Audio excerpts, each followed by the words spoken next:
Hello. Oh, so fucking done with this. I can't. I'm so fucking done with this. I'm done. I'm done. I'm done with this shit. My computer blue screened again. It's not even a bad computer. I don't know why it does that. I literally have nothing going on. We back. Hello. Now I have to move my mic again because I got pissed, so I moved the mic. Oh my fucking god, I can't. I just can't with this bullshit. But okay, we back though, I guess. Question is, did the YouTube stream restart as well? It Yes, it did, but unlisted. Fucking bitch ass can you not do this?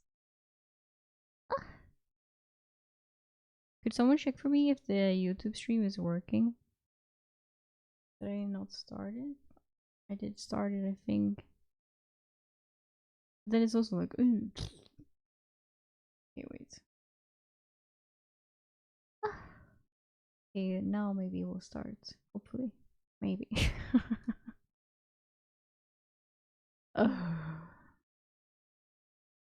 Why does it do this to me?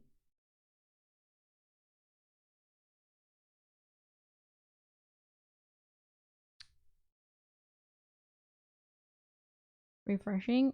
Thank you, thank you, thank you. Because to me, nothing is happening. So I'm like, Why did it do this? Here I am though. Oh no, it didn't say that I changed the. What? Why did that change? What? What? That's so weird. What the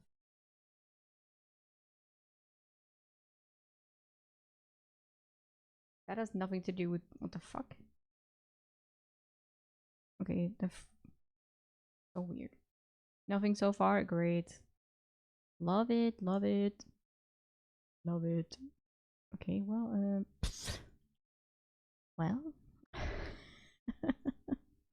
Fitta alltså.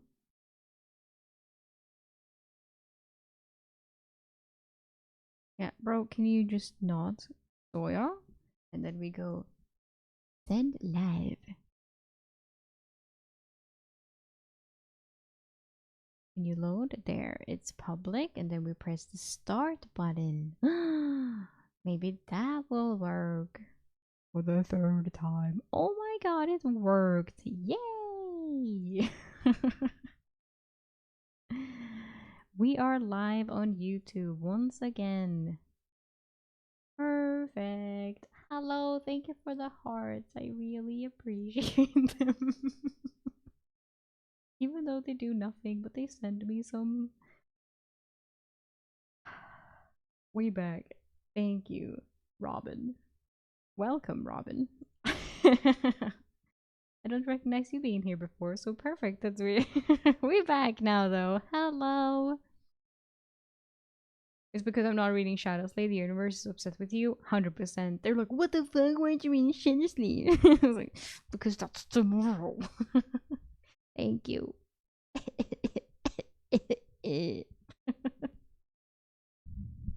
well, well, we will continue with Cassiopeia lore then. Cassiopeia, I can't.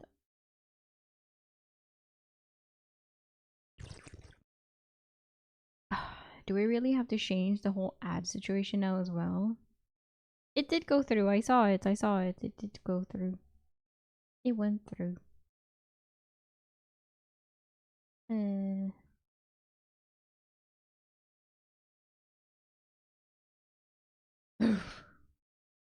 Didn't see it on stream? What? I saw it on stream. That's the only way I can see it. So it should have been.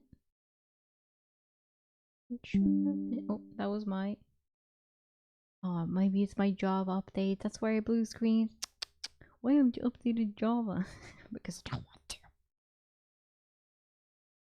to. collect myself.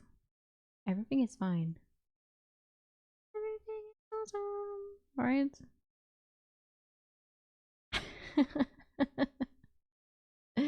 Thank you, YouTube chat. Thank you. Thank you. Well, now where was I? Yes, Soriana's real word. Blah, blah, blah, blah, blah. Mother, evil, Black Rose, go into the desert with Sivir. Right. Oh, right. I finished this page. Swain killed someone.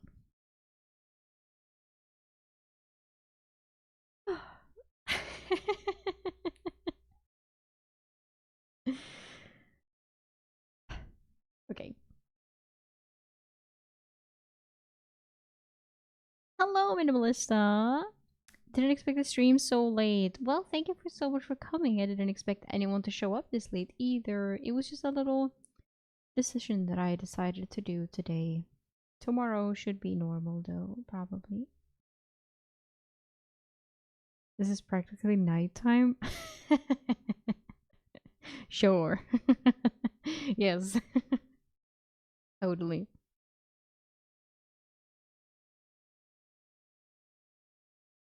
Oh.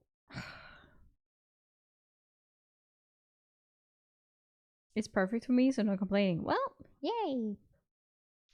We were reading some Cassiopeia lore, League of Legends lore, which we will now continue with. But then it blue screened. Hello, Shane. Welcome. Welcome, welcome. Yes, blue screen is a curse. Everyone showing up. I needed the double ping. It's like, no, actually, guys, get in. That's what happened.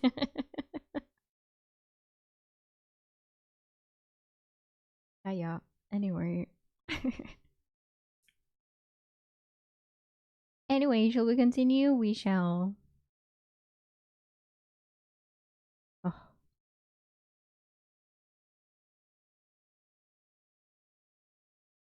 Outraged and disgusted by her husband's betrayal, and fearing that all members of the Black Rose were now in jeopardy, Soriana became desperate. She dispatched Cassiopeia to seek out the godlike power that had been the key to Shurima's supremacy in ages past. Cassiopeia swore she would return with a weapon, ready for the looming secret war, or not at all. Fulfilling this oath would leave her changed forever. Upon unearthing a long-lost tomb of the mythical Ascended, she knew this was the threshold to the power she sought, and intended to dispatch all witnesses from her expedition before claiming it. The guide Sivir was the first to fall to Cassiopeia's blade, but then an ancient stone tomb guardian reared up and buried its fangs into her flesh. Overcome by its arcane toxins, she was carried back through the desert by her hired soldiers, screaming as her body twisted into something new and unspeakable. Cassiopeia locked herself in the disused crypt of the Ursurus residence and endured the untold agonies of this transformation. Gone was the brilliant and beautiful daughter of Soriana Ducato, replaced by a monstrous, slithering creature that skulked in the shadows, spitting poison and crushing stone as easily as glass. For weeks she wept and howled, grieving her lost life, until the day she could weep no more. She dragged herself up from the depths of despair, determined to accept, maybe even someday embrace, her fate. It was not the ascension she had hoped for, but Cassiopeia had unearthed the magic of dead Shuriman gods. She would turn it to the schemes of the Black Rose, just as she and her mother had planned, and she could feel this power growing within her day by day. Though into what, even she cannot guess. She's a snake monster now. Sick. And apparently she has a story. What? Okay. The shedding of skin. Intriguing.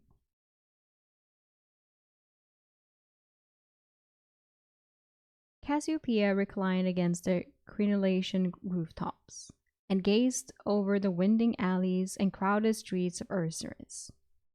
A Noxian possession for years, the coastal city still refused to completely embrace its new identity. It felt ancient and quietly resistant to the future. So Shuriman. Untroubled by the cool night air, Cassiopeia wore a shift of translucent silk, which revealed the transition at her hips, where soft skin emerged into sinuous, overlapping snake scales. The scent of roasted meat wafted up to her hidden eyrie, but it could not mask the vile stench of thousands of people living on top of each other. Her mouth burned as noxious venom mingled with her saliva. She flexed her muscular tail, cracking the stonework and sending crumble fragments to the streets below. Rats scattered from the falling stone. Filthy street urchins dashed around street corners as hooded figures whispered in the shadows and burly soldiers staggered in and out of taverns. All were oblivious to the predator lurking in the darkness above. Cassiopeia brushed a taloned hand against her scaly side, her serpentine figure concealed by the shadows. Once she had been a powerful figure in Noxus. Assassins killed at their slightest whim. Soldiers spilled their darkest secrets, and generals willingly followed her counsel in the hopes of patronage. Cassiopeia sighed. These days, she emerged only under cover of night. No longer was she an influential voice in Noxian society, not since she had been reduced to this grotesque abomination in hiding. Upon her return from the desert, Cassiopeia had hidden in the crypt of her family's residence, fearful of her transformation. She remained alone in the cold, dank vault for weeks, filled with disgust for her serpentine body and mourning the loss of her aristocratic life. Love all the cool lore for such a trash game. The lore is actually, I like the lores. But I'm also a lore liker type of person. When there's lore, I'm there. I want to know about it. Eventually, a growing desire to hunt overwhelmed her, and she ventured out to roam the city by night as the household slumbered. Cassiopeia put aside her reverie as a broad-shouldered soldier in a leather breastplate stumbled from a tavern, drink in hand. Finally, this was the man she'd been waiting for. She trailed his movements from above, following him silently over fortress walls and archways, until he entered an empty courtyard. Perfect. Cassiopeia slithered into an adjacent roof, eyes glinting with predatory thrill. Her figure cast a shadow across the soldier. He turned, drunkenly defiant. "I know you're there. Show yourself," he said. Cassiopeia's tail twitched in anticipation. Her forked tongue extended, tasting the air.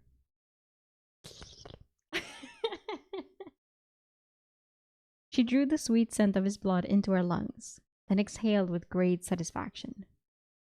"Fight me face to face," he shouted. "I ain't gonna be stalked like some animal." Cassiopeia let out an angry hiss. By the time the soldier looked up, she'd slid to the opposite side of the courtyard and perched directly above him, remaining out of sight in the shadows. "You consider yourself better than an animal, do you?" she said. The man's head turned abruptly, trying to pinpoint the sound of her voice. "How do you get across so fast?" he said, his wavering tone betraying false bravado. Even beasts are nothing to your savagery," said Cassiopeia. Breathless, he edged away, looking for an escape. He hammered his fists against every door, but each was bolted shut. Cassiopeia imagined his mind racing to solve the riddle of who was hunting him and why. He unsheathed his sword, turning on the point. No? What? He unsheathed his sword, turning on the spot, unsure where to direct his threat. "You don't want to cross me? I've got worse enemies than you." "Not your enemies," Cassiopeia replied. I've seen your handiwork. You're not the only one who creeps about in the dark. She spat a billows wad of venom as she turned toward the sound of her voice. The man howled in pain, coin-sized holes burning through his armor and into his skin. She inhaled the satisfying sear of burning leather and flesh. The man brandished his sword. Who are you? Why are you doing this? I've been watching you, replied Cassiopeia. I know what you are, what you do. What I do is no business of yours. I know you're murdering children for drake meat. I hear it's quite lucrative. The man tried to pry open the shutters of a nearby window with the flat of his sword, but they too were bolted shut. Then there's the 3 tavern wenches, said Cassiopeia. Sarmela, Elmin, and Lix. They were found in the river yesterday. Their faces were hardly recognizable once you'd finished with them. She realized she relished the thought of sinking her talons into his flesh. The man readied his stance. You can't fight me from the shadows. Show yourself. Very well, Cassiopeia said. She slithered down to the courtyard and rose to her full height. The man's eyes widened in horror, his hands trembling. Cassiopeia stood head and shoulders over the man, glaring down with narrowing eyes. Monster! He cried. Monster, murmured Cassiopeia. Not the worst I've been called. She slid left and whipped her tail across his legs, effortlessly knocking him to the ground. Curling her tail around his chest, she squeezed his ribcage tighter and tighter, sensing his pounding heart straining beneath her grasp. She heard bones crack. She resisted the urge to break him completely and released her grip. He crawled to his sword, grasping it in desperation. She so enjoyed watching him tremble. She circled him slowly. He met her gaze and stared in slow recognition. I know your face. The Lady Cassiopeia, he said. Look at you. Pointing to the ground, he pushed himself onto his feet with his sword. You chase drunkards like me through the filthy gutters of this city now? Is that it? The man spat a wad of blood. From such great heights we fall, eh? Eh? Why did I say eh? She hissed, exposing dripping yellow fangs. Cassiopeia's gaze bored into the man's eyes, locking them in a cold-hearted bond. She screamed, pouring all her rage into the cry, fury at the unfairness of her current state, anger at the loss of her privileged life, resentment for her failed ambitions. She channeled it all into the screeching, mind-shredding wail. As she screamed, her fury was replaced with joy. It felt like she was floating, her potential for greatness infinite, every fiber of her being sang with ancient power. Searing emerald light blazed from Cassiopeia's eyes. The man's final panic was outlined in silhouette as he petrified from the inside out. His stare hardened, grayed, and stiffened. His last cry of terror stifled as her curse transformed his flesh to stone. Cassiopeia slithered up the stone to the statue and softly caressed its hard cheek. What was once skin fractured into a grisly pattern resembling a dried riverbed. Once I had to manipulate, bribe, or otherwise persuade people to orchestrate my schemes, he said. But now I simply take what I want. She whipped her tail forward, smashing the statue to the ground. She smiled, eyes glinting, as it shattered into 1,000 pieces of rubble and dust. Cassiopeia flushed with pride as she considered her handiwork. Her life as a noble was over, yes, but never had she felt such boundless power coursing through her veins. She slithered back onto the rooftops, her mind awhirl with ideas. Her next victim would offer her her next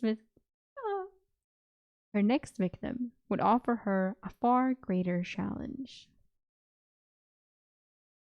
She's a good snake, kind of. Hello, Final Smile. Welcome. Today we're doing some League of Legends lore. I hope you enjoy. I am enjoying it so far. Except for the blue screen, but I don't want to talk about it.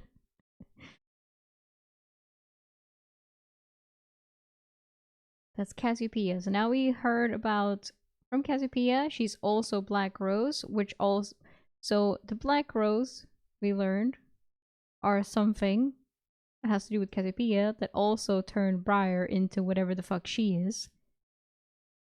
And we also know that Ambessa has something against the Black Rose, and that the Black Rose is trying to take over the Empire, the Noxian Empire, somehow. And Sivir was mentioned in Cassiopeia's lore, and we know that Cassiopeia has a sister named Katarina, who is also a champ. Did you watch Arcane? Of course I did! Yes, I did! I did. I've seen everything. And I'm hyped for more TV series. Which I very heavily assume will be Noxus. Hence why we're reading and learning some more about Noxus. Yes.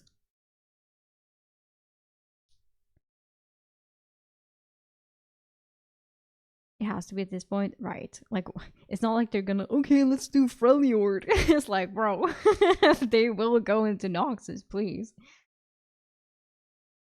It makes sense. Like, they set it up for, like, Noxus.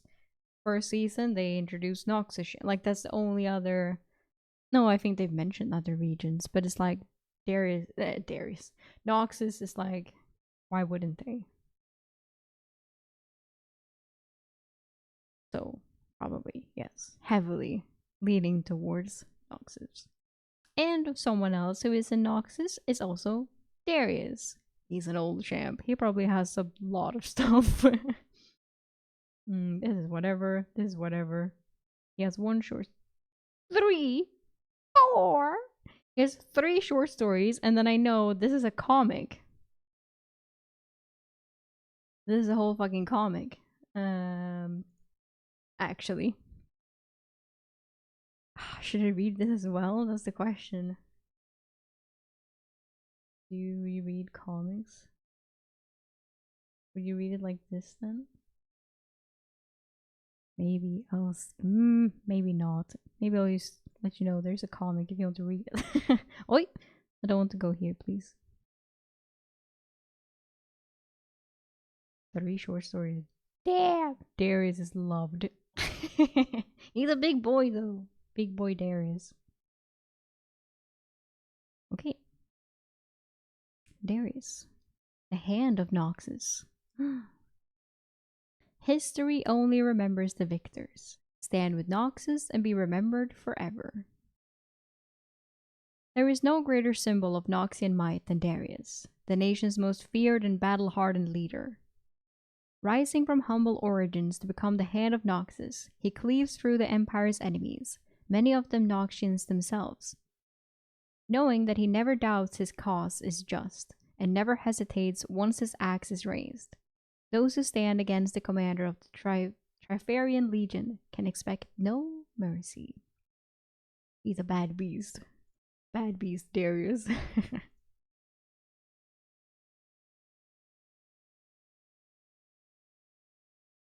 Okay.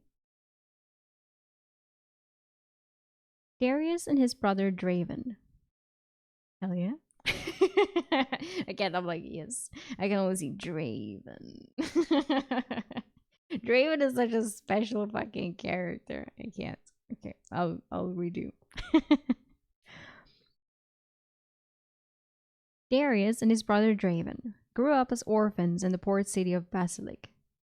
Darius struggled to provide for them both, constantly fighting with gangs of older urchins and anyone else who threatened his little brother, even the city guard. Every day in the streets was a battle for survival, and Darius earned more scars by his 12th summer than some soldiers do in a lifetime. After Basilic was seized by the expanding Noxian Empire, the victorious commander Cyrus saw the strength in these defiant brothers, and they found a home within the ranks of his war host.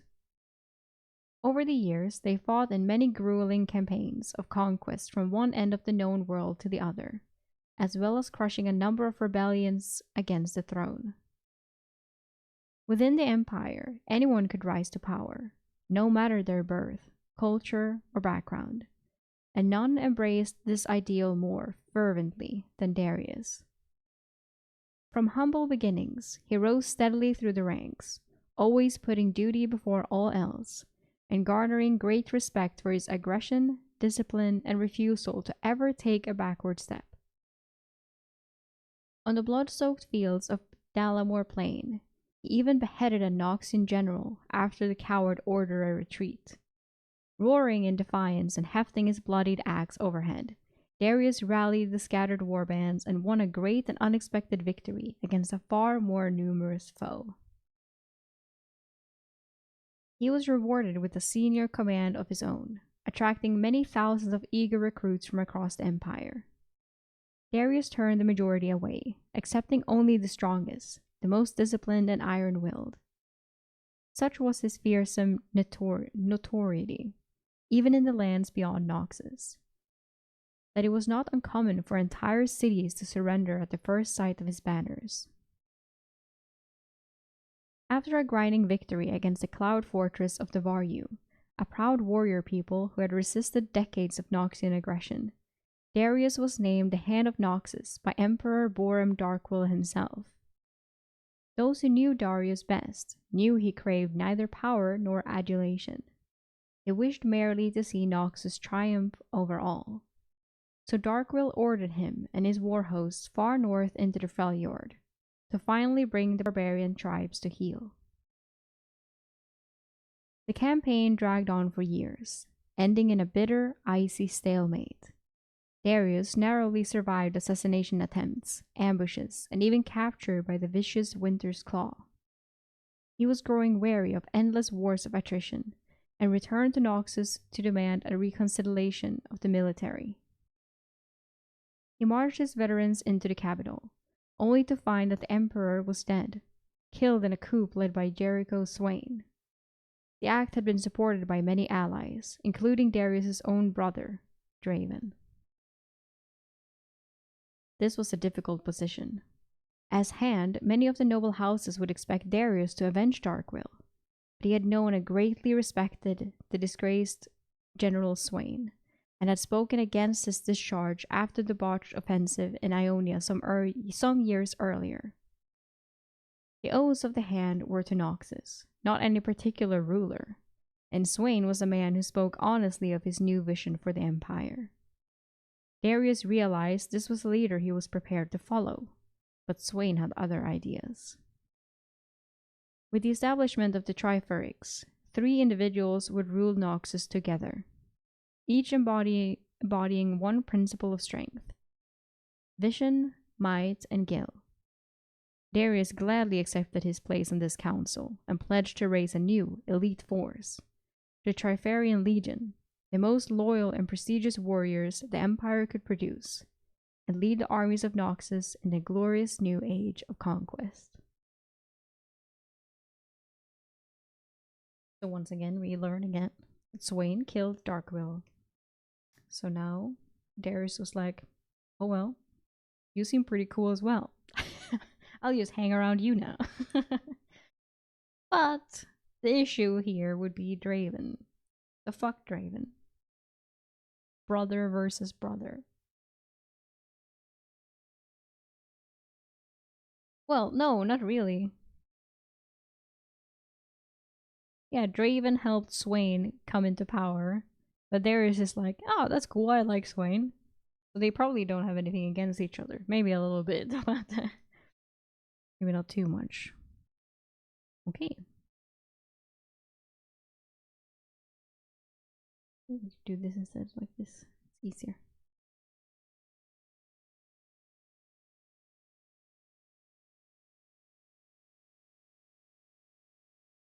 Then we have his first short story, The Winter Spike Road.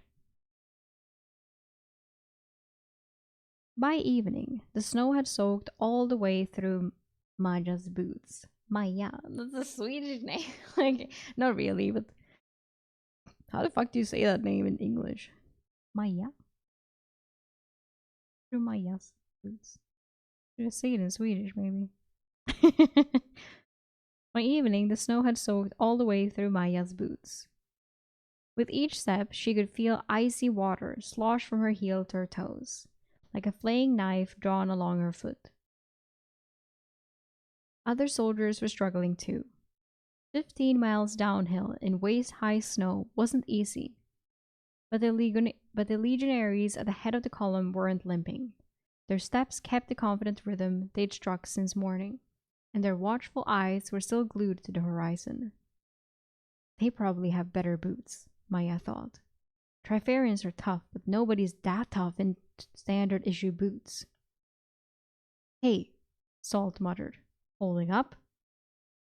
Salt, the only Minotaur in the warband, was taller, wider, and older than everyone else. He was plowing a deep trench through the snow on sturdy hoofs. Maja was jealous. Wish I couldn't feel my feet, he said.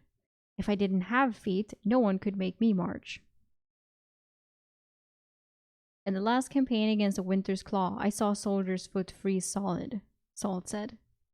His toes cracked off when he put his boots on, so wham! General Darius chopped the whole thing off. Maja turned her gaze down the mountain. On a bend in the road far below, she could see Darius himself, the hand of Noxus, might incarnate. The general's huge axe gleamed on his back. You're lucky to be here, Salt told her. Darius knows this road better than anyone. He built it during Darkwold's campaign, and we can help him take it back. A little lick of anger burned in Salt's eye. Damned Winter's Claw. Cliffs rose sheer on either side of Darius' mountain road. Looking up, Maja could see the silhouettes of soldiers standing atop them. The scouts don't get a rest, do they? She asked. What? She pointed. The scouts. Which scouts? Salt asked. Then he looked up too. Whatever curse he bellowed was smothered by the avalanche. Two curtains of white separated from the cliff tops above them. Almost instantly, they filled the pass. Chunks of hard-packed snow smashed into the Noxian column, swallowing the soldiers row by row as the avalanche raced downhill. Maja braced, but it was like being hit by a charging basilisk. There was tumbling tremor, an awful weightlessness, then darkness, and the crush of winter.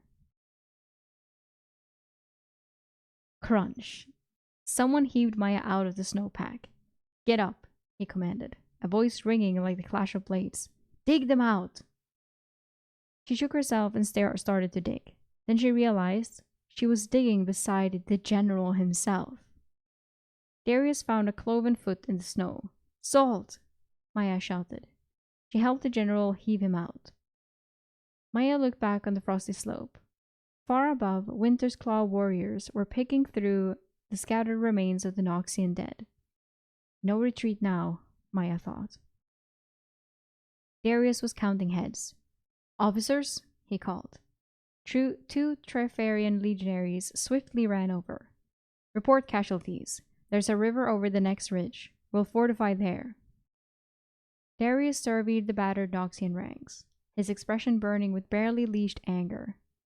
If you can't walk, crawl. Harsh. But I guess war is war.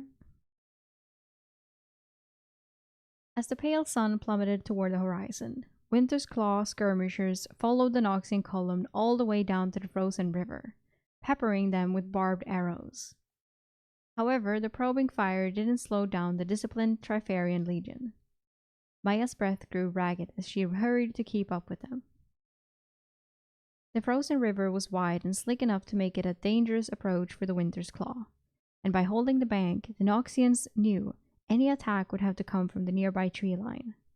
In spite of the sporadic fire from the shadows beneath the pines, Darius ordered 2 snow trenches dug parallel to the bank. Soldiers repurposed shields into shovels, and Maya saw Darius doing the same. "Remember this," Salt said. "You saw the hand of Noxus digging with the infantry." Everyone then sharpened stakes for the outer trench. Darius checked defenses along the line, but stopped at Salt. "You're familiar," he said. "I fought in the first Freljord campaign, General." Salt nodded at Maya. Told this youngster how much worse it was. Darius looked Maya over. "This is your first action," he said. Maya wondered how he could tell. "Yes, General." "Don't waste time on fear," he told her. "Focus on facing the enemy, on putting your blade in their throats." Maya wasn't sure what to say.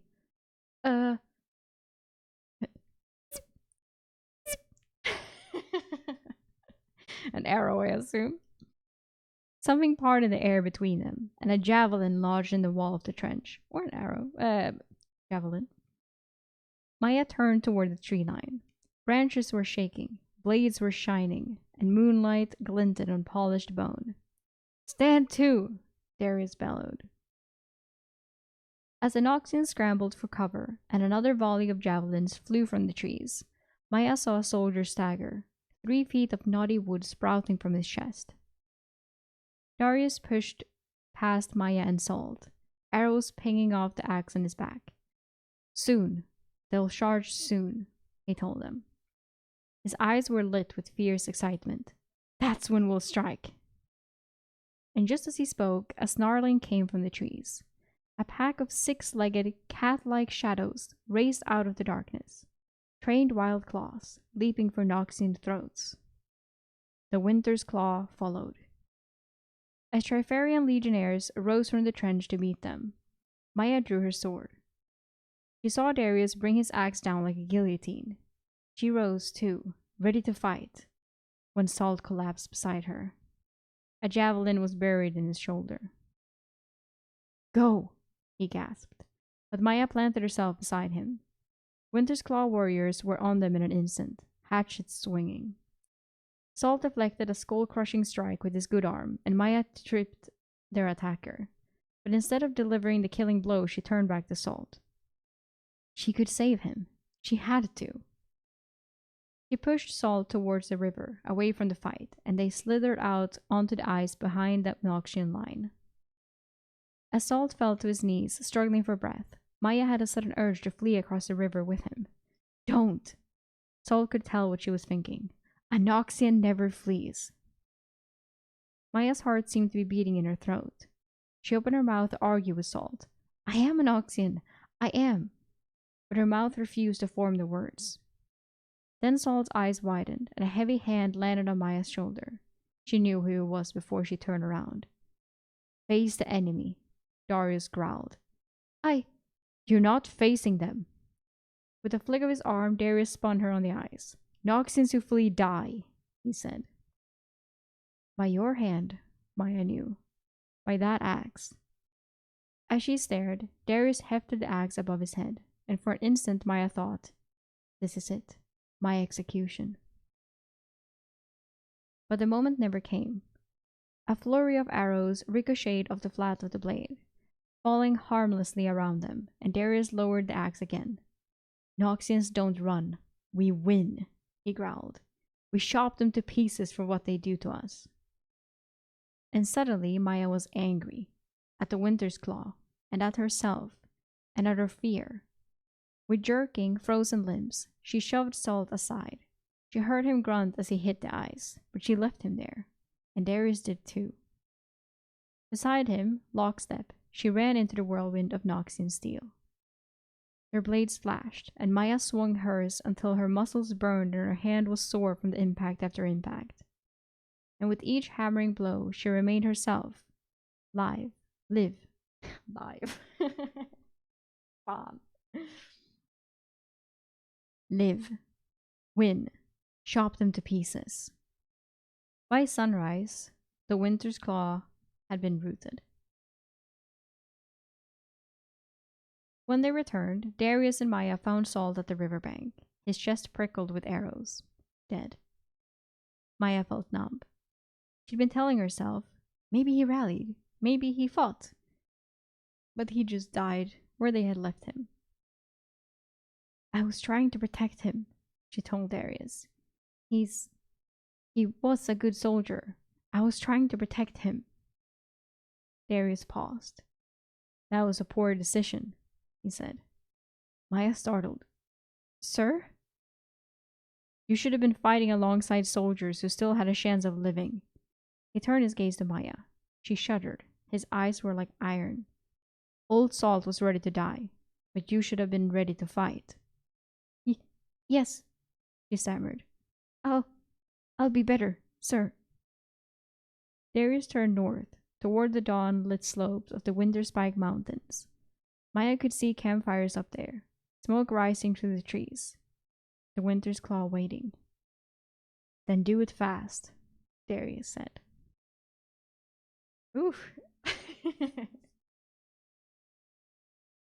Fearless Darius.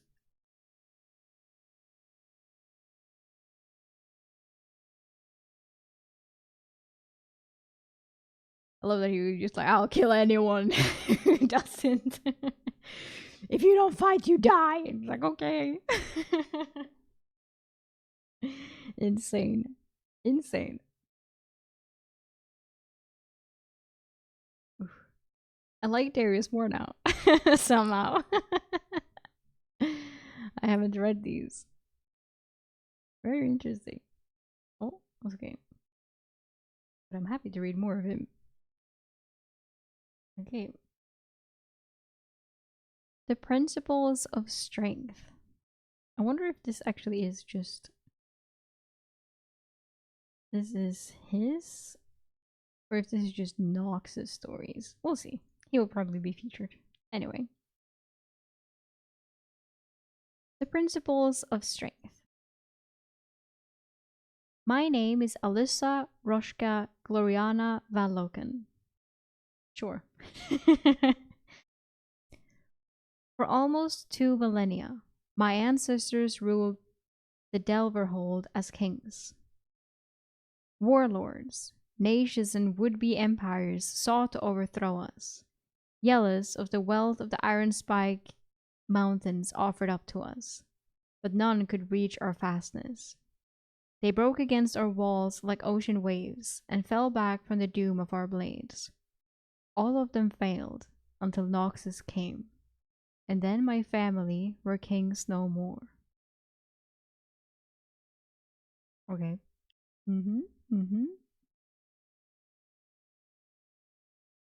She held her head high as they climbed the stairs of triumph. Liveried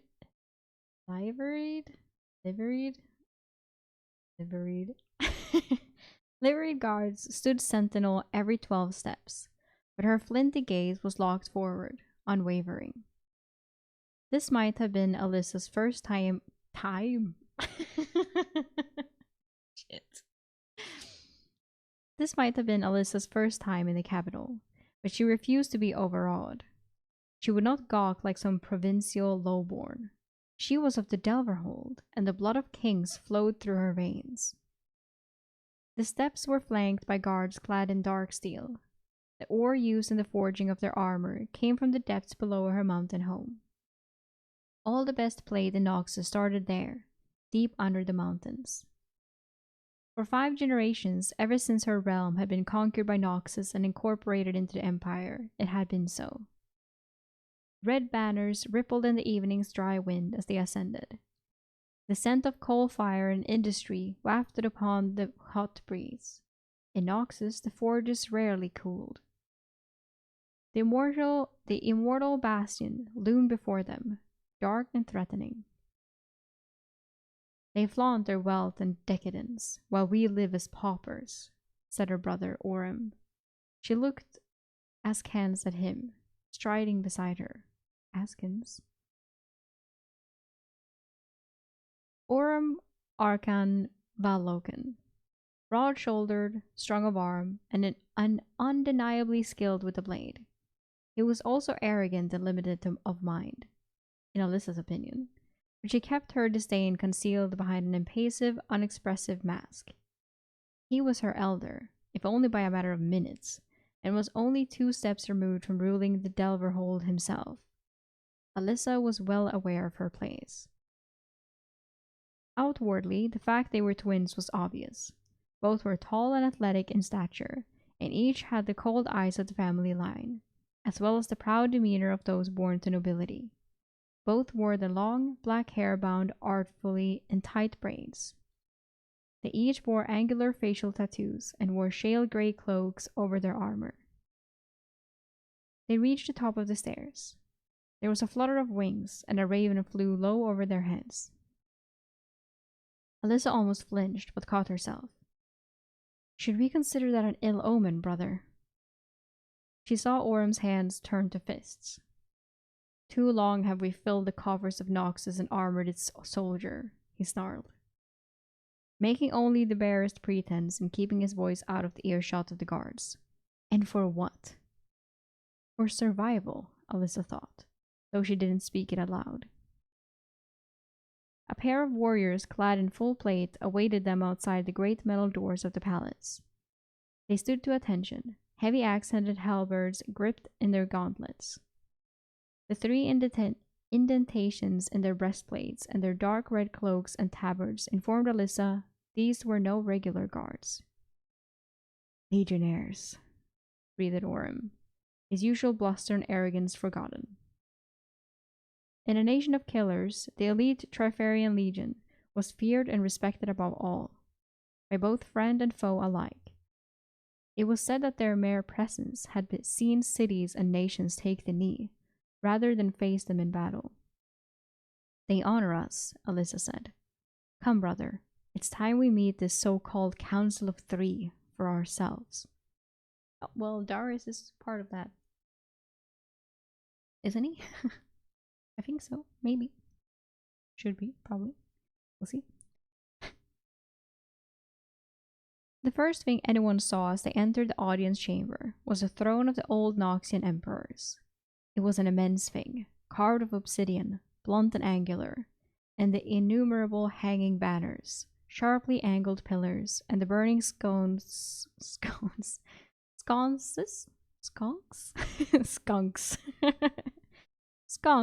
all worked to direct the eye back toward it. It dominated the space entirely. The throne sat empty, however, as it had since the previous Grand General of Noxus had died. Not died, Alyssa corrected herself. Been executed. No emperor for Noxus, no tyrant upon the throne. Not any longer. Before she'd left the Delverhold, Alyssa had been counseled regarding this new leadership. The Triferics, her father's chief advisor had named it. 3 together, each representing one of the core principles of strength, vision, might, and gil. The theory is, where a single individual could doom Noxus through incompetence, madness, or corruption, now there will always be 2 others to hold any rogue third accountable. To Alyssa, it was an intriguing concept, but one that remained untested in practice. The chamber felt cavernous, large enough to house over 1,000 petitioners, but at this moment it was empty. Other than 3 figures sat at a simple table of marble stone at the foot of the throne's raised platform.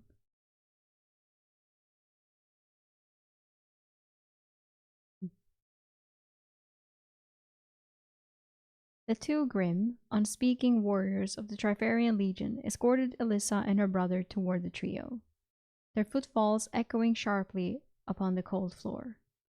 The 3 were deep in discussion, but they ceased their talk as the siblings of the Delverhold came toward them. They were seated in a row, facing the approaching envoys like a silent panel of judgment. 2 of them she knew by reputation. Of the 3rd, well, no one knew anything, really. In the center, keen-eyed and unblinking, sat Jericho Swain, the renowned visionary, the new Grand General. Some among the noble houses still called him Usurper, since it was he who had dragged the madman Borim Darkwill from the throne of Noxus, but none of them said it to his face. His gaze, which seemed to see too much, bore first into Orem, then Alyssa. She resisted the urge to stare at the sleeve of his left arm, tucked within his dark coat. It was said he had lost a limb during the failed invasion of Ionia, severed by some blade witch of what Fey archipelago. To his right sat Darius, the legendary Hand of Noxus, leader of the elite Trifarian Legion, and now commander of all the Empire's armies. He was the embodiment of might itself. Where Swain sat rigidly upright, Darius slouched back, the fingers of one gauntleted hand drumming a steady tattoo upon the wooden armrest of his chair. His arms were massive, his expression hard. The third figure, only ever referred to as the Faceless, was a mystery. This individual sat unmoving, bedecked from head to toe in a many-layered, voluminous robe.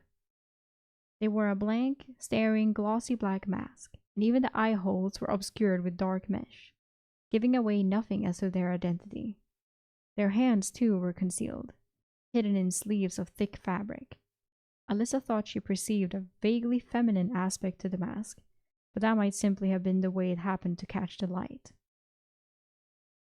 A barely perceptible inclination of the shin from Darius dismissed the legionnaires that had escorted them in.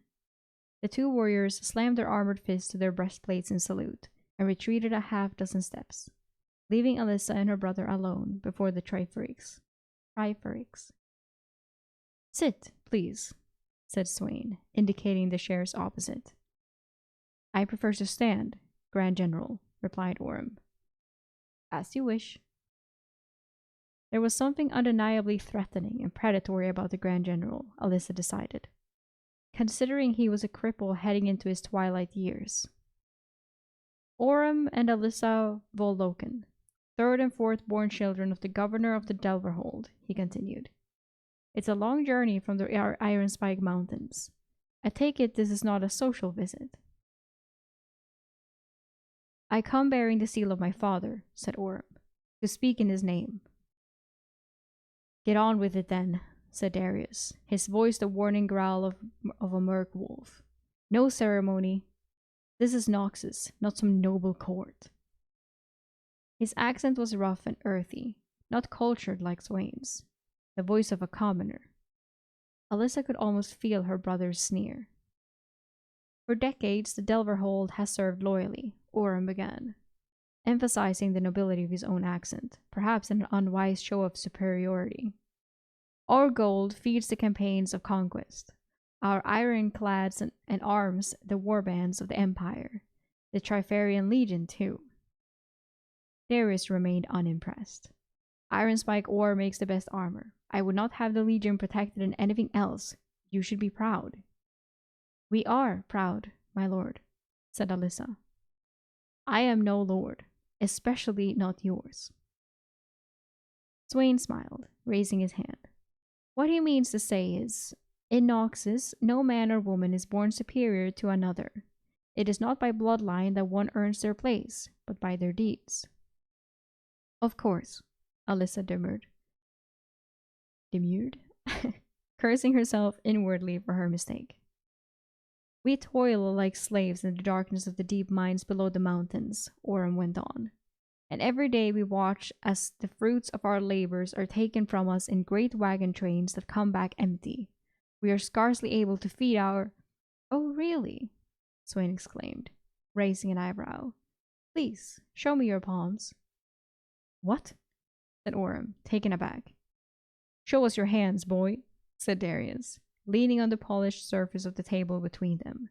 "Show us these hands that toil in the rock and dust and darkness beneath your mountain fortress." Orem squared his jaw, refusing to be drawn. Darius scoffed. "Never struggled a day in his life, this one. Her neither. The only colossus you two possess certainly didn't come from hard work." "I will not be spoken to in such a manner by—" Orem began, but Alyssa placed a placating hand upon his shoulder. He angrily shrugged it off, but wisely chose not to finish the thought. "The mountains are being bled dry," he said, his voice warm and measured. "It is unsustainable, and that is not good for anyone, Not for us, and certainly not for the armies of Noxus. There must be concession. Tell me, Oram Arkham Vallocan, said Swain. How many warriors does the Delverhold send out to fight for Noxus? Approximately. Annually. None, sir. But that is by the by. Our people serve better working the mines and guarding the northern frontiers from barbarian attack. That is where our chief value to Noxus lies. Swain sighed. Of all the provinces, city-states, and nations that submit to Noxus, the Delverhold stands alone in the providing no soldiers to join our war hosts.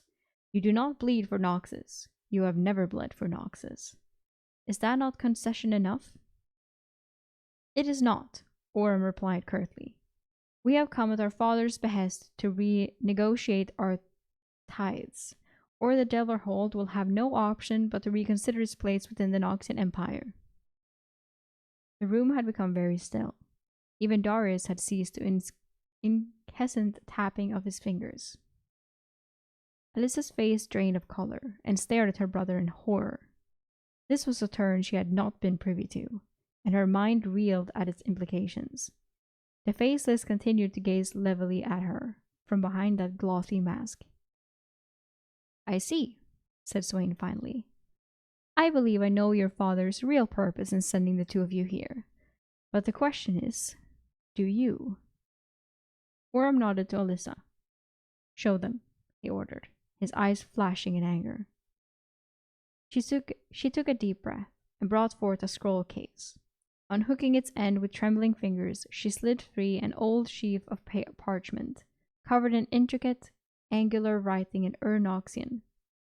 It bore both the seal of the Delverhold and the blood-red crest of Noxus. She placed it upon the table and smoothed it flat before standing back at her brother's side, although half a step behind, as was her place, according to Iron Spike custom. Darius appeared disinterested, but both Swain and the Faceless leaned forward to look upon the document. Once again, Alyssa found herself trying to get any sense of who it was that hid behind the mask. When the Delverhold submitted to Noxian rule 87 years ago, said Oram, our ancestors gave up their sovereign's right and bowed before the throne of Noxus, the very throne I see before me now, empty. Darius glowered at him. And? The terms are clear, as you can see for yourself as to where we pledged our allegiance. The last man to sit on the throne died a little over 7 years ago, said Oram, gesturing up at the days. As far as our father is concerned, this piece of paper is now worthless. The Delverhold is under no obligation to continue to pay any tithes at all, but has continued to do so as an act of good faith. However, if our concessions are not met, the Delverhold will be forced to extricate itself from the Empire. The Iron Spike region will no longer be under our immediate protection. Alyssa wanted to look away, wanted to run, but found herself rooted to the spot as she waited for the reaction of the council. History only remembers the victors, Darius warned them. Stand with Noxus and be remembered forever. Stand against us and you will be crushed and forgotten. No army has ever breached the Delverhold, said Oram. Our forefathers opened the gates to Noxus willingly, remember? No blood was spilled. You're playing a dangerous game, boy. Darius pointed to the warriors standing a few paces behind Alyssa and Oram. Just 2 of the Trifarian Legion could walk in and take your precious Delverhold. I wouldn't even trouble myself to go with them. As if to emphasize his point, the 2 legionnaires slammed the butts of their halberds into the floor, the sound echoing like a thunderclap. Oram scoffed at the display, but Darius' confidence struck Alyssa. He did not seem to be a man to make idle boasts. Enough, said Swain, with a wave of his hand. Let us hear what these concessions would entail. Oram will die. If not now, then soon. Oram is fucking insane. He has a death wish. The silver moon had placed its zenith in the night sky overhead by the time Alyssa and Oram left the palace. They began making their way toward the nearby estate that served as their base of operations within the capital. Alyssa was quiet and brooding, her stomach a tight knot of unease, but her brother seemed energized by the encounter with the rulers of Noxus.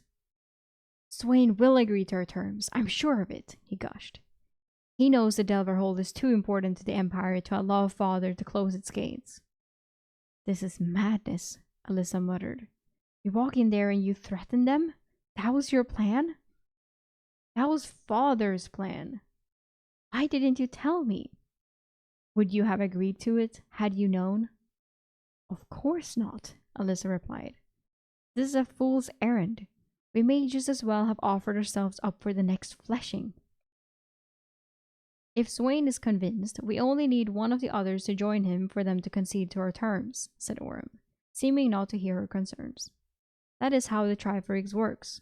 Their leadership cannot be deadlocked, when only two of them need agree on anything to get it done. Darius will never agree. Darius is an arrogant dog. Ooh. He thinks he could send 2 men to take the Delverhold? But I fear you're right. While he objects, that leaves only the faceless. Our future prosperity lies with the vote of whoever is behind that mask. Then there is nothing more to do but wait to hear what our fates will be, said Alyssa, a hint of bitterness in her voice. Orm's eyes gleamed dangerously. Not necessarily. The knot in Alyssa's stomach tightened a little more as he began to explain. Dawn was still several hours away, but Alyssa was already uncomfortably warm as she made her way swiftly and quietly through the streets of the capital. At the head of a contingent of Delver Guard, she wore a tight-fitting helmet of dark steel, and already she could feel her hair dampening with sweat beneath it. There were a dozen of them in all, cloaked and hooded over their armor. All carried heavy crossbows, with blades strapped at their waists. In this city, it was not at all unusual to see armed warbands from all across the Empire. If anyone saw them, their weapons would not raise alarm, and yet Alyssa could not shake the feeling they were being watched. And somehow, that the observer knew their intent. The streets and alleys of Noxus were narrow and twisting, designed to stifle and frustrate any attacking force that managed to penetrate the city's outer defenses. The rooftops were flat and crenellated, like the battlements of a castle, allowing any soldiers above to dominate any enemy below. Alyssa eyed those dark rooftops warily. Anyone could be up there, marking their progress. They could well be walking into an ambush. A flutter of black wings overhead made her skid to a halt. Swinging her crossbow skywards. She cursed herself for being so jumpy and gestured her retainers on.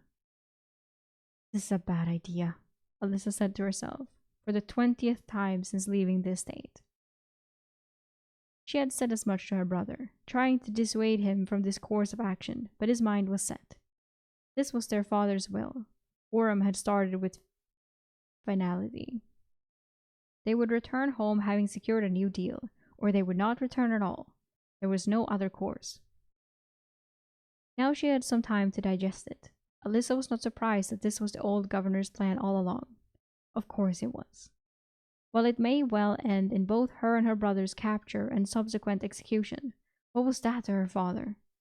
He had never cared for either of them ever much, saving his affections for his heirs, Alyssa's older brother, Herrick. And if they were caught and the Triforix tried to hold them as hostages to keep the Delverhold within the rule of Noxus, she knew what their father's answer would be. To him, Alyssa and Orem were expendable. She and her men hugged the shadows as they closed in on the Shrine of the Wolf, which butted up against the old southern bulwarks of the immortal bastion itself. Her brother would be a few streets to the east, with more of their armed retainers. In the weeks before the contingent arrived in the capital, spies in their employ had been watching the comings and goings around the palace. One of the observations had been of a particular interest, and it was upon the intelligence that Alyssa and her brother were now operating. They were getting close. Alyssa lifted a hand, and the Delver Guard fell in around her, pausing in the shadows of a narrow passage looking towards the Shrine of the Wolf. It was a tall, multi-tiered tower with open sides, each level held aloft by pillars of dark stone. In the center of the tower, looming almost 50 feet high, was a massive obsidian statue of a seated wolf. They waited there for a long minute, until they saw two brief flashes of light in the distance, the sparks of a blade against flint. That was a signal Orem was in place, and the way was clear. "Let's move," Alyssa hissed, and as one, she and her attendants were up and running, breaking from cover and hurrying towards the shrine, watchful for guards. There were none. It seemed her brother and his men had done their work. Alyssa looped up the steps to the shrine, indicating with a flick of her hand for her warriors to spread out. They entered, passing over the threshold and circled out around the wolf statue. They hugged the shadows, leaning in against the pillars, melding into the darkness, and waited. He gazed up. In ancient Valoran custom, death was often represented as a dualistic in nature, taking the form of the lamb of peaceful death and the wolf of violent ends. In Noxus, the latter was honed with rather more rigor and panoply. Dying peacefully in one's bed was not the way to secure honor in an empire that venerated strength. Alyssa steadied her breathing, trying to slow her racing heart. Her hands were clammy. She wiped them on her cloak. Waiting was the always was. Oh, it's a typo. Typo. Waiting was always the worst part. So waiting was always the worst part. I found a typo. No way. She glanced around again and found herself barely able to make out her retainers. Good. If they were spotted too early, then all of this would be for naught. Alyssa reached up and fastened a veil of finely wrought chainmail to her helmet, so that it hung below her eyes, obscuring her features. A distant watchtower tolled the 4th hour. Alyssa ridded herself. If the information from their spies was correct, the target would be approaching any moment. And, as if on cue, a heavily robed figure emerged. It came from the direction of the Immortal Bastion proper, accompanied by 4 palace guards. The lead figure was almost invisible in the pre-dawn darkness, dressed as they were, from head to toe in black. It was a third member of the Triforix, the Faceless. The anonymous figure walked slowly towards the shrine, head turning from side to side as if scanning the shadows. Their hands were clasped before them, hidden beneath heavy sleeves. The guard stopped at the foot of the shrine. It appeared the Faceless conferred with them briefly, though Alyssa was too far away to hear their voices, to hear their words, before the masked figure continued on alone, seemingly to pay respects to the wolf. JP, hello, welcome. Right? Not okay. While warriors of the war hosts and reckoners from the gladiator pits were perhaps the most frequent visitors to the various martial shrines scattered around the capital, even bureaucrats, shopkeepers, and servants made frequent offerings. The Faceless, it had been observed, visited this shrine at the 4th hour of every 5th day, always guarded and under the cover of darkness. Thankfully, while the loyalties of the Trifarian Legion were absolute, mere palace guards could most certainly be bribed to look the other way. As the masked figure approached the great statue, Alyssa stepped out of the concealed darkness. On cue, the paid off guards turned on their heels and marched back toward the Immortal Bastion. Alyssa had her crossbow leveled at the Faceless as she stepped cautiously into the flickering light of the sconce around the statue. "Don't move and don't cry out," she hissed. "Your guards are gone. 12 crossbows are aimed at you right now." The robed figure made a muffled sound, perhaps in surprise, and came a step closer to her. There was something distinctly familiar about it, both in the sound and its awkward movements. "Hold, I say," said Alyssa. The Faceless froze. No one in Noxus seemed to know who the third member of the Triforix was. No one that Alyssa and Orem had been able to find, at least. That was the strength of deception, the principle of guilt represented on the Council of Three. But Alyssa intended to change that. "It's all about leverage," her brother had said. "If we can learn the identity of that one, then we can use it to our advantage." "We mean you no harm," Alyssa declared, as boldly as she could. Take off your mask and there will be no bloodshed. The hooded figure looked around, perhaps seeking the guards or trying to spot the crossbowmen Alyssa had spoken of, concealed in the darkness. Then the figure edged forward again, now almost within weapon's reach, hands still hidden from view. Alyssa aimed her crossbow at the figure's chest. Don't take another step. The figure made another muffled sound, shaking the mask emphatically. Alyssa narrowed her eyes. Then she exhaled slowly as the realization crept over her. Ah, that makes things easier. She pulled the trigger and her bolt took the robed figure in the throat. One of her retinue was at her side an instant, urging her to run. We have to go, he said. We have to be out of the city before sunrise, before anyone knows what has happened. It's already too late, Alyssa answered. She knelt beside the figure, now gasping on the ground. Blood was pooling beneath the body. Alyssa had seen through wounds in her time to know this one was fatal. She reached out and pulled the mask free. Orem stared up at her. Her brother's face was pallid, his eyes wild, and a gag had been stuffed in his mouth. He jerked and twitched as death came for him. The movements pulled his sleeves back, revealing his hands, bound tightly together with cord. In his last moment, his gaze shifted from Alyssa to the massive statue of the wolf looming over them. It was then that the legionnaires arrived, loping out of the darkness like hunting hounds to surround the shrine. Ooh! I knew he would die. He had to. The sun was high in the cloudless sky outside, sending angled beams of light through the narrow slit windows in the audience chamber. Alyssa stood before the Triferix once more, her head held high, wrists manacled behind her back. The members of the council regarded her carefully. The inscrutable masked face of the Faceless was, to Alyssa in this moment, perhaps the most intimidating of the three. It was Swain who finally broke the silence. Let me speak plainly, he said.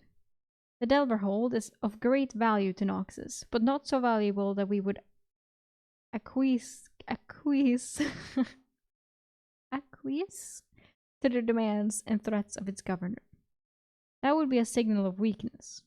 Within the week, a dozen other provinces would be lining up with demands of their own.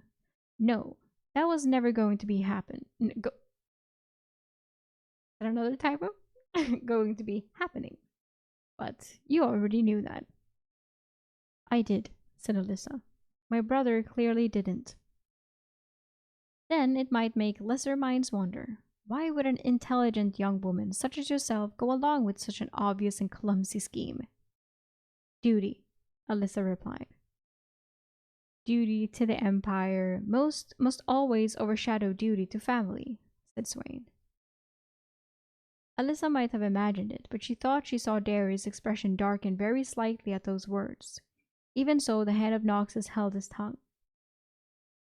I agree entirely, said Alyssa, which is the reason, when I realized it was my brother under the mask, I shot him.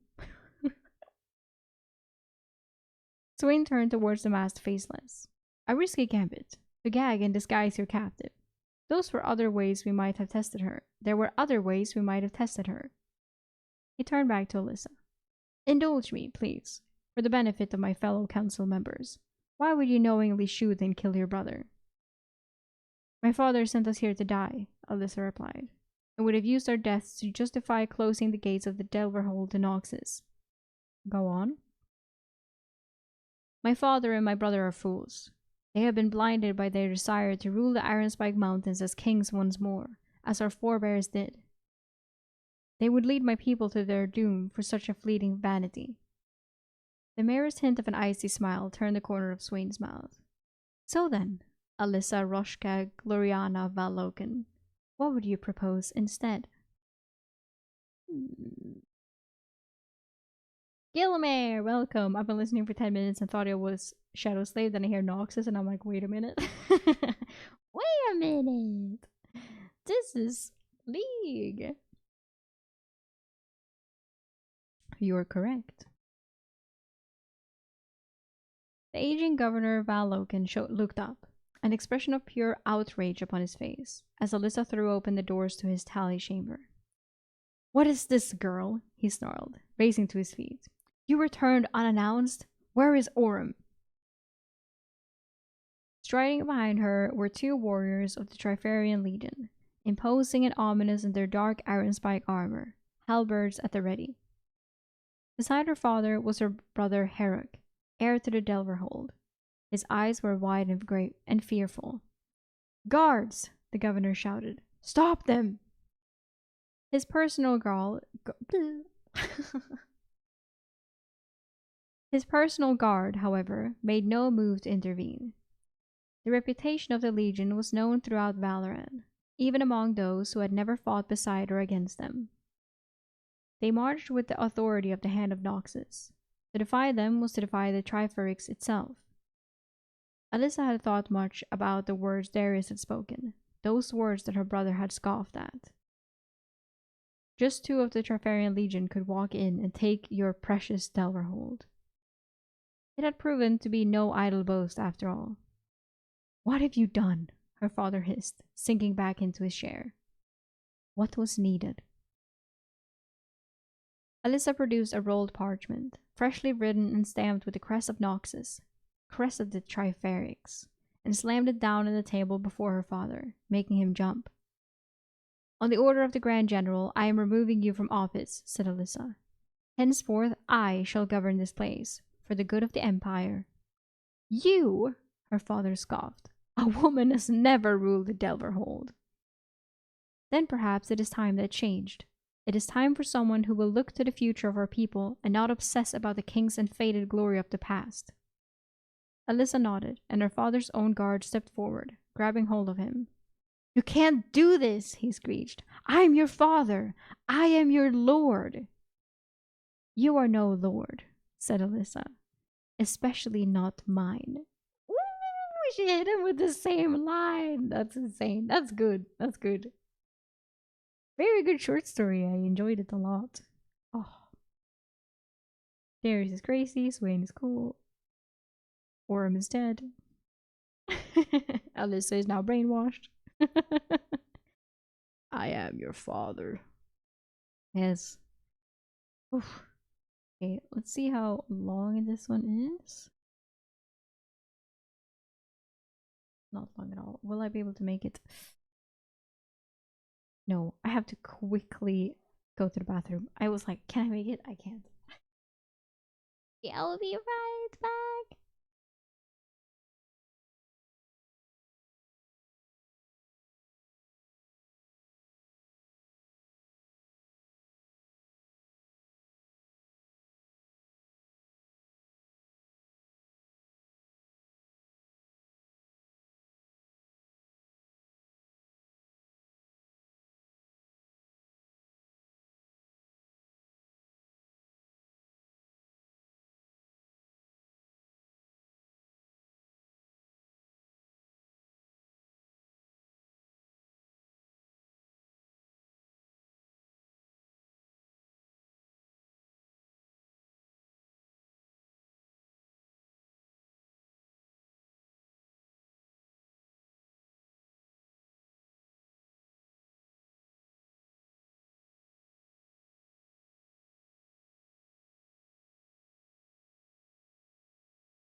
Okay, there we go. No one even noticed I was gone.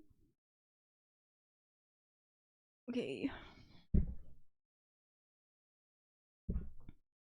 The last Darius short story, or Nox's short story, who knows at this point. The other one was kind of, well, it was Darius and Swain, which is nice. Well, this will probably be both of them again, since it has the Triferix. Proclamation of the Triferix.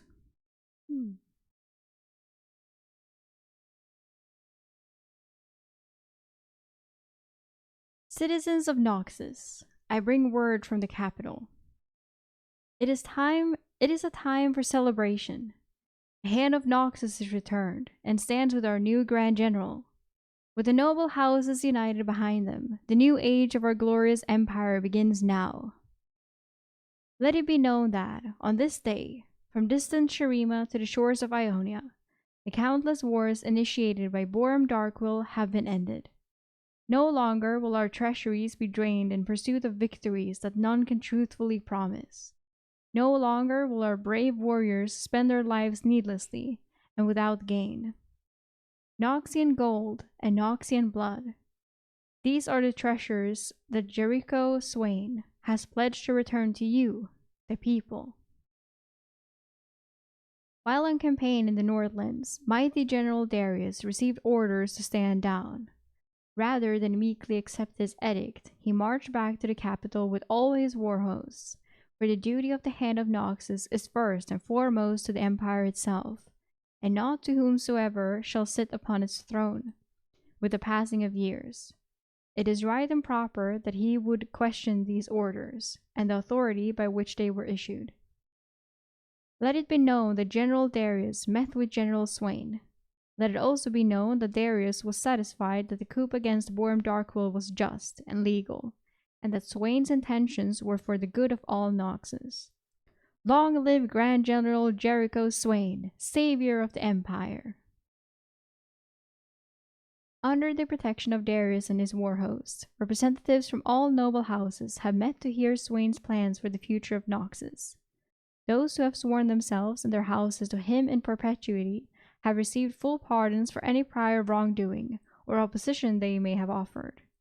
These men and women are proud and honorable servants of the Grand General, and are not to be harmed. In his boundless wisdom and mercy, he has also granted clemency to those who refuse his benevolence. They have a full 7 days to conclude their affairs within the Empire, surrender their lands and titles, and depart Noxus forevermore. Any who choose to remain in defiance will forfeit their lives, with public reckonings to recommence in the Noxcrea arena 3 days thereafter. Henceforth, let it be known that each and every Noxian shall be treated equally, and on the merit of their own ability and strength. Furthermore, let it be known that Jericho Swain and the noble houses are committed to ending the decades of incompetence and nepotism that plagued Darkwill's rule. But the former Grand General was not an evil man, and Swain would not have made him remembered as such. No, I can't read. But the former Grand General was not an evil man, and Swain would not have him remembered as such. Rather, he was a weak man, manipulated from behind the scenes by others. Yes, friends, there is a corruption at the heart of our great empire. For centuries this corruption has grown, blooming like a pleasant flower in plain sight, while its roots twist and spread in the darkness beneath. No more, friends, no more! Jericho Swain will destroy any who seek to exploit Noxus for their own secretive gains. He will tear out this corruption, and this blighted and thorned rose, root and stem. Every one of his agents and allies are hereby named enemies of the Empire, and all good citizens are obliged to do them harm, if they are able. Together we shall prevail. Let none be above suspicion. Before Boram Darkwill, these same sinister forces puppeted even the greatest kings and champions of the Noxie, all the way back to the Rune Wars. Indeed, our beloved Grand General has heard the fears of the noble houses, that if any could fall to such corruption, then why not him also? To that end, henceforth he has decreed that Noxus shall not be ruled by any single individual, but 3. He draws upon the legacy of the greatest among the old tribes, the vision of the Noxidi, the might of the Noxcree, the guild of the Noxtali, to create a Triferix Council, whose members will eschew any throne and embody those same principles of strength that have ever allowed Noxus to triumph over its foes. Finally, let it be known that after much consultation with his dear friends among the nobility, the Grand General has reconciled with the leaders of the assassin guilds.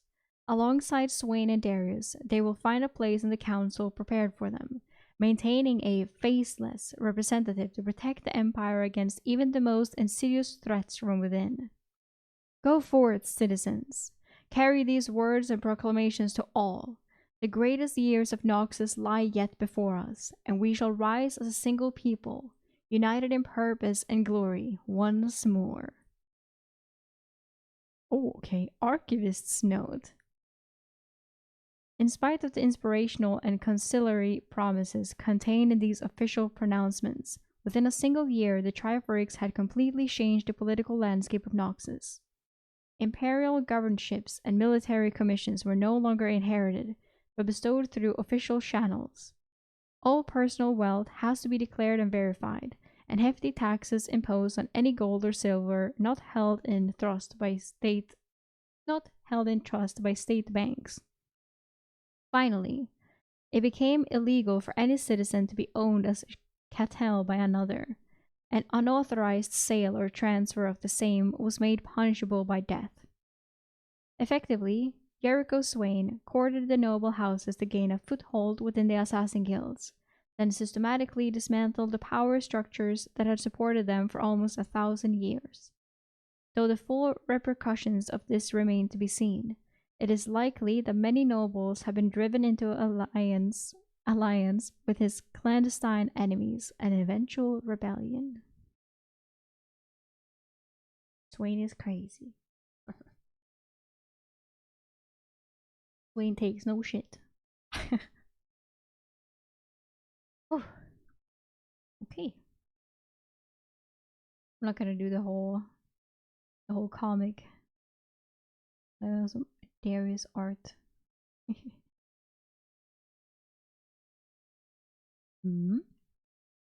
Good stuff. I say good stuff. I think Draven has a lot as well. See if I have. He has one short story though. That's it. Okay, let me see how long these are. If I have time for them. Just done, huh? This is short.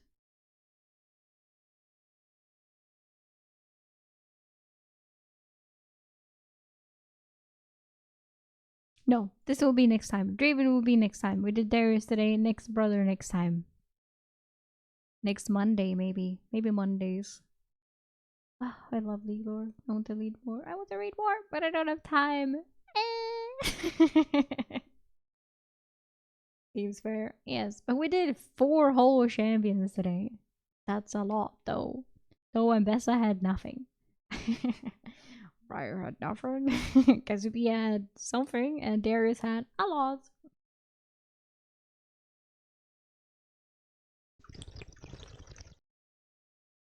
Now we go play League, boys. Hell yeah, we do. We do. But I hope you enjoy having some League lore implemented in the streams as well. I really enjoy learning more about Runeterra. A lot. So I would definitely love to continue doing this, maybe on Mondays. That kind of fits. We will see. But tomorrow it will be Shadowslave again, so don't you fret. I'm also very excited for Shadowslave again. And to play some games, whatever that will be. We will see. Okay. Then voila.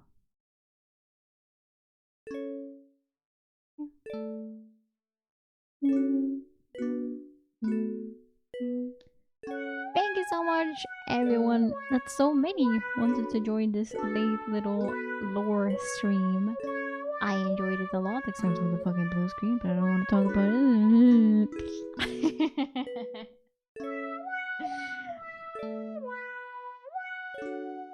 But I hope you enjoyed regardless, and that you have a nice rest of your day. Please go follow me in places such as YouTube. I have a Twitch, I have a TikTok and Instagram, and the Discord is very important because that's where I do all the announcements and everything. Yo! Thank you! Thank you, thank you. But thank you so much for watching, listening, or any way you consumed this. And I will see you again tomorrow if everything goes my way. We'll see you then. Bye bye!